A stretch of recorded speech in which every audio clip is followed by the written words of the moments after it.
Oke, Assalamualaikum warahmatullahi wabarakatuh. Kembali kepada Fisika kelas 10 semester 1, pertemuan keempat mengenai prinsip keselamatan kerja. Nah, jadi kegiatan praktikum di dalam laboratorium fisika ada beberapa hal yang harus diperhatikan. Jadi hal-hal yang harus diperhatikan di dalam lab fisika.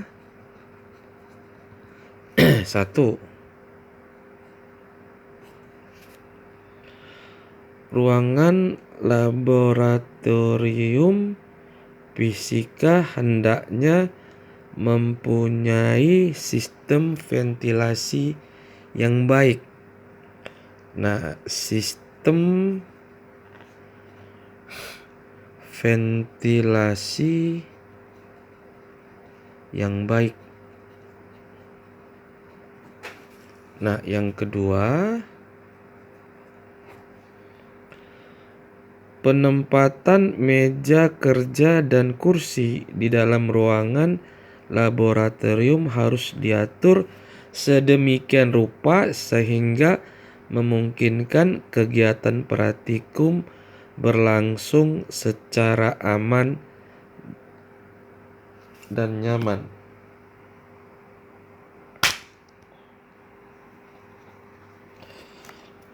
Nah, jadi penempatan meja kerja dan kursi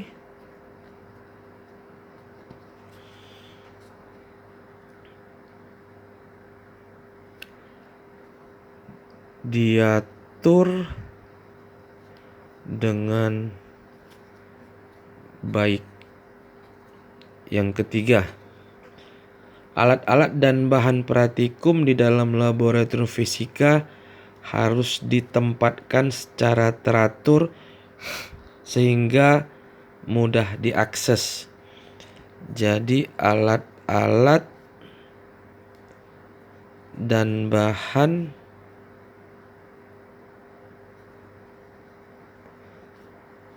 ini harus mudah diakses.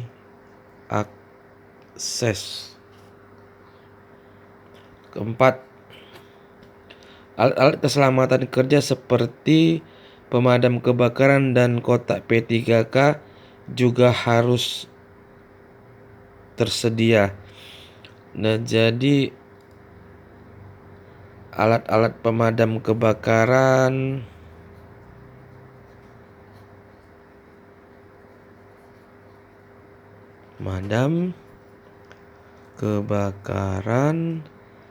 kemudian kotak P3K otomatis dan isinya ya, ini harus tersedia. Kelima, ruangan laboratorium hendaknya dilengkapi dengan jalur evakuasi yang dapat digunakan ketika terjadi hal-hal darurat yang bersifat membahayakan, misalnya terjadi kebakaran. Berarti jalur evakuasi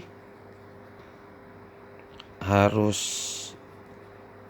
tersedia. Nah, itu dia hal-hal yang harus diperhatikan di dalam laboratorium fisika.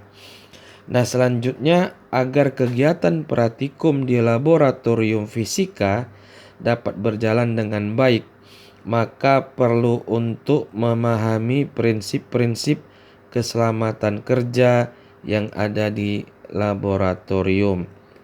Di antaranya, nah jadi untuk prinsip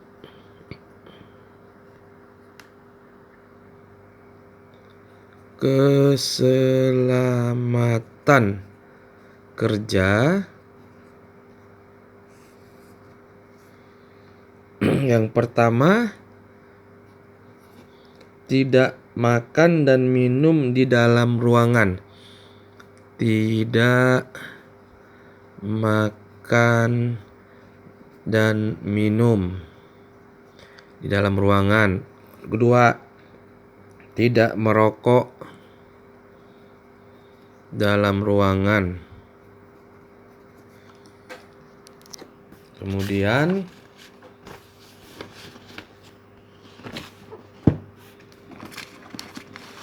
selain tidak makan dan minum, tidak merokok, kemudian tidak meludah di dalam ruangan. Tidak meludah.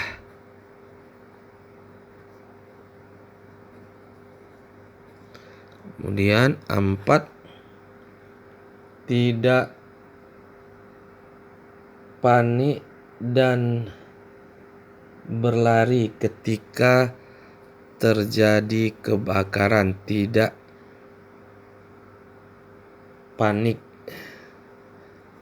Tidak boleh panik seandainya ada sesuatu terjadi, misalnya kebakaran. Kemudian tidak bercanda dan bermain-main. Tidak bercanda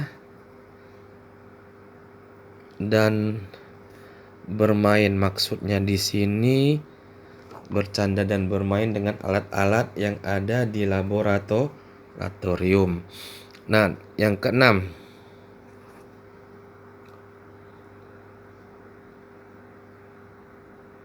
mengambil dan menggunakan alat serta bahan praktikum atas seizin dan sepengetahuan pembimbing praktikum ataupun laboran. Nah, jadi dalam mengambil dan menggunakan alat-alat di laboratorium ini harus ada izin dari pembimbing praktikum. Pembimbing praktikum. Nah, kemudian ketujuh, sebaiknya memberikan label pada bahan-bahan praktikum. Nah, label pada bahan praktikum. 8. Tidak mengisap atau menyedot alat dan bahan. Jadi tidak mengisap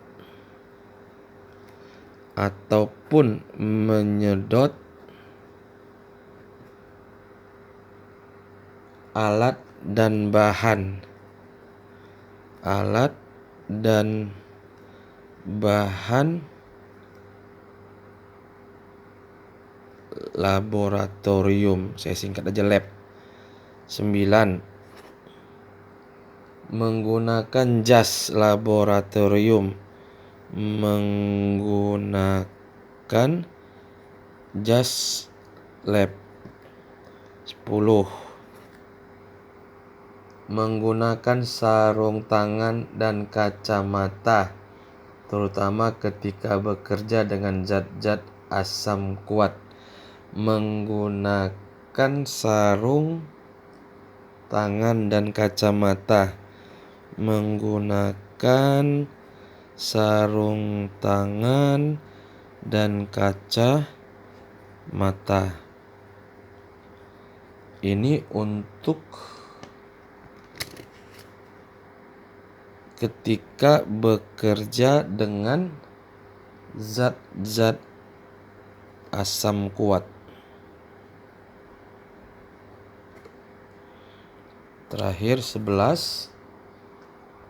Melakukan kegiatan praktikum sesuai dengan buku petunjuk dan arahan pembimbing praktikum.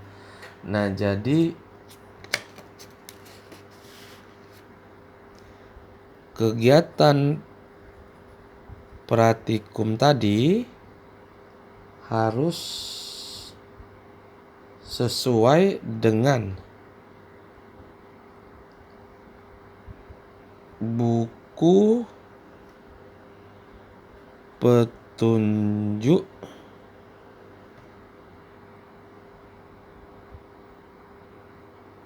atau arahan pembimbing praktikum.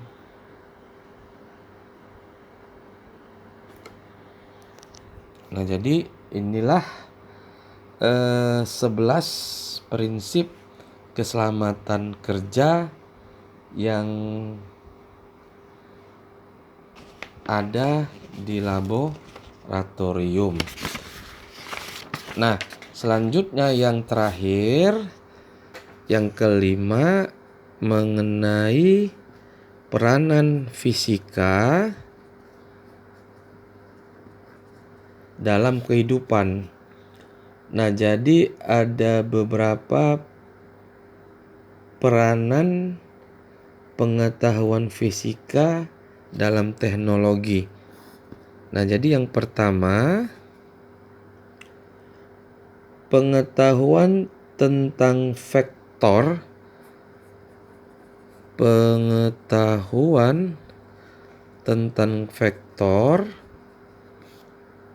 ini dipublikasikan pada teknologi sistem navigasi pesawat terbang dan kapal laut. Nah, jadi pengetahuan mengenai vektor ini dipublikasikan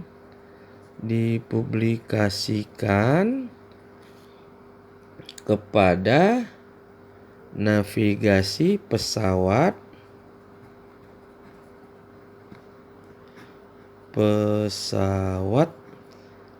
dan kapal laut. Ini pesawat terbang maksudnya ya. Kemudian yang kedua, pengetahuan tentang mekanika. Jadi pengetahuan tentang mekanika, terutama hukum Newton, momentum, impuls, dipublikasikan pada berbagai teknologi. Nah, jadi mekanika di sini apa aja dia tadi? Hukum Newton, momentum, impuls, dipublikasikan pada berbagai teknologi. Mesin mekanik. Jadi mesin mekanik. Kemudian senjata militer.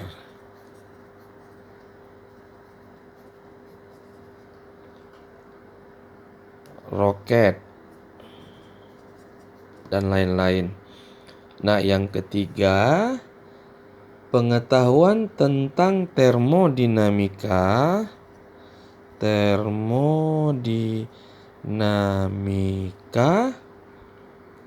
Ini dipublikasikan pada teknologi mesin kalor dan mesin pendingin. Nah, jadi ini pada mesin kalor dan mesin pendingin.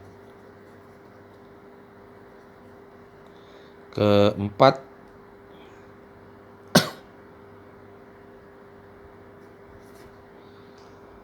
pengetahuan tentang sifat-sifat zat padat. Nah, pengetahuan tentang sifat zat padat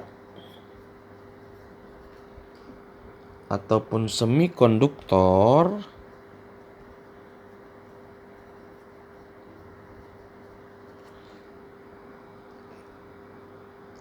optik dan listrik dipublikasikan pada teknologi komputer dan internet. Nah, jadi ini pada teknologi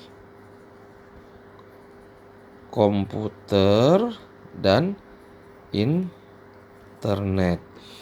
Oke, jadi pengetahuan tentang sifat-sifat zat padat ataupun semikonduktor, optik dan listrik ini dipublish pada teknologi komputer dan internet. Oke, inilah pertemuan terakhir bab 1 di fisika kelas 10 semester 1.